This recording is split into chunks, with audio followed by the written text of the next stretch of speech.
नमस्कार। आज देश की तमाम फटाफट खबरों में आपका स्वागत है। जम्मू कश्मीर में हुए 8 चरणों में हुए डीडीसी चुनावों के वोटों की गिनती लगातार जारी है। अब रिजल्ट भी आने लगे हैं। ऐसा लग रहा है कि धारा 370 के हटाए जाने के बाद हुए जिला परिषद के चुनाव में कश्मीर की तमाम पार्टियों के साथ आने का फॉर्मूला हिट रहा है।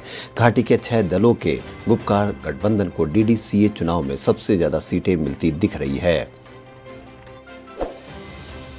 देश का पहला cable stand Indian railway bridge है अंजी खाद पुल। जल्द ही ये पुल जम्मू कश्मीर में कटरा और रियासी को जोड़ेगा। इस पुल को बनाने में इंजीनियर जोर शोर से लगे हुए हैं। ये जम्मू कश्मीर में उधमपुर श्रीनगर बारामूला रेल लिंक परियोजना के तहत बनाया जा रहा है। इसे सरकार के तहत कोंकण रेलवे कॉरपोरेशन लिमिटेड द्वारा विकसित किया जा रहा है। ब्रिटेन में कोरोना वायरस के नए स्ट्रेन मिलने के बाद दुनिया भर में दहशत का माहौल है और इसे देखते हुए भारत सरकार ने 22 दिसंबर से 31 दिसंबर तक ब्रिटेन से आने वाले फ्लाइटों पर रोक लगा दी है। इसी बीच लंदन से भारत पहुंचे कई यात्री कोरोना पॉजिटिव पाए गए हैं और इसके बाद नए स्ट्रेन के भारत पहुंचने का डर सताने लगा है। कोरोना वायरस के नए स्ट्रेन पर केंद्रीय स्वास्थ्य मंत्रालय ने प्रेस कॉन्फ्रेंस करके जानकारी दी है। स्वास्थ्य मंत्रालय के मुताबिक जो वैक्सीन अभी डेवलप हो रही है, म्यूटेशन से उस पर कोई असर नहीं होगा। यानी म्यूटेशन के बावजूद वैक्सीन कारगर होगी, चिंता की बात नहीं है और पैनिक की भी जरूरत नहीं है। हमारे देश में म्यूटेशन का कोई सिग्नल नहीं देखा गया है।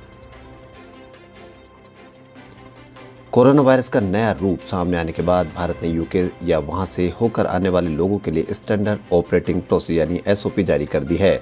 इसके लिए आज रात 12 बजे से यूके से आने वाले लोगों को एयरपोर्ट पर आरटीपीसीआर टेस्ट कराना होगा। अगर उनमें कोरोना का नया रूप पाया गया तो सेपरेट आइसोलेशन में रहना होगा। ब्रिटेन में कोरोना वायरस का नया प्रकार सामने आने के बाद पूरी दुनिया में खलबली मची हुई है। भारत में भी सवाल उठ रहे हैं कि मौजूदा कोरोना वैक्सीन वायरस के नए संक्रमण से निपटने में कितनी कारगर साबित होगी। इसी बीच टीका बनाने वाली कंपनी बायोटेक ने दावा किया है कि वह कोरोना वायरस म्यूटेशन को मात देने या नियंत्रित करने वाली वैक्सीन 6 हफ्ते में बना सकते हैं। केरल के तिरुवनंतपुरम की सीबीआई कोर्ट ने मंगलवार को 28 साल पुराने सिस्टर अभया मर्डर मामले में 2 आरोपियों को दोषी ठहराया है। कोर्ट ने अपने फैसले में केरल के एक कॉन्वेंट में नन रही सिस्टर अभया की हत्या के लिए एक पादरी और दूसरे नन को जिम्मेदार माना है। कोट्टायम के एक कॉन्वेंट में 21 साल की सिस्टर अभया की 1992 में हत्या कर दी गई थी और फिर अपराध छिपाने के लिए उनको शव को कॉन्वेंट के परिसर में स्थित एक कुएं के अंदर फेंक दिया गया था।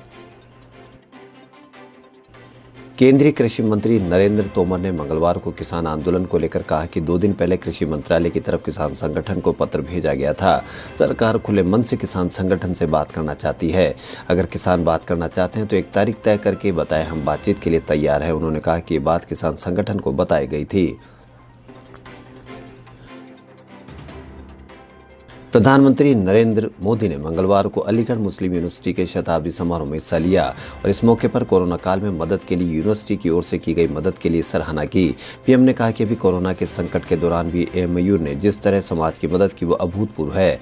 हजारों लोगों को मुफ्त टेस्ट करवाना, आइसोलेशन वार्ड बनाना, प्लाज्मा बैंक बनाना और पीएम केयर फंड में बड़ी राशि का योगदान देना समाज के प्रति आपके दायित्व को पूरा करने की गंभीरता को दिखाता है।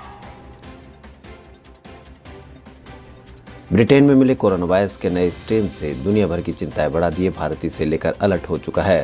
ब्रिटेन से 22 दिसंबर से 31 दिसंबर तक पहले ही फ्लाइट्स को बैन किया जा चुका है। वहीं एयरपोर्ट पर आरटीपीसीआर टेस्ट भी कराए जाने को कहा जा रहा है। लेकिन दिल्ली की अरविंद केजरीवाल सरकार ने फैसला किया है कि वो पिछले 2 हफ्तों में यूके से दिल्ली आने वाले के घरों में जाकर कोविड टेस्ट करेगी। आज सप्ताह के दूसरे कारोबारी दिन यानी मंगलवार को शेयर बाजार दिन भर के उतार चढ़ाव के बाद हरे निशान में बंद हुआ।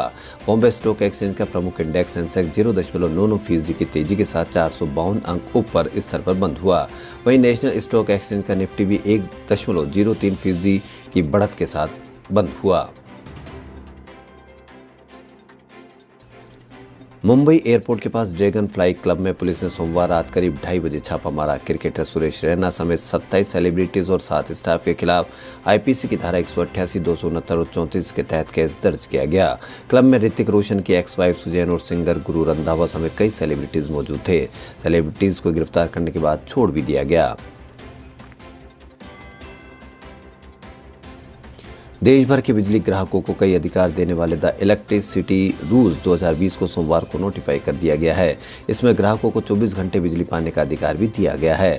अगर बिजली कंपनियां तय वक्त से ज्यादा कटौती करती है तो उन्हें ग्राहकों को मुआवजा देना होगा। नोटिफिकेशन के साथ ही नए नियम लागू भी हो गए हैं। प्रधानमंत्री नरेंद्र मोदी मंगलवार को वीडियो कॉन्फ्रेंसिंग के जरिए भारतीय अंतर्राष्ट्रीय विज्ञान महोत्सव को उद्घाटन किया। इस मौके पर प्रधानमंत्री ने विज्ञान और तकनीक के महत्व पर जोर देते हुए कहा कि ये तब तक अधूरी है जब तक कि इसका लाभ और इसकी पहुंच समाज के हर वर्ग के लिए संभव न हो। उन्होंने कहा कि स्कूलों में साइंस की ढांचागत व्यवस्था मजबूत हो रही है। इंजीनियरिंग कॉलेज पहले से ज्यादा बेहतर बनाए जा रहे हैं।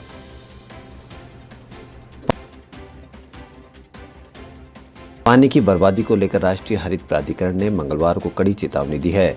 एनजीटी ने कहा कि पीने योग्य पानी के दुरुपयोग और बर्बादी को रोका जाना चाहिए और अधिकारियों द्वारा लगातार इसकी निगरानी होनी चाहिए।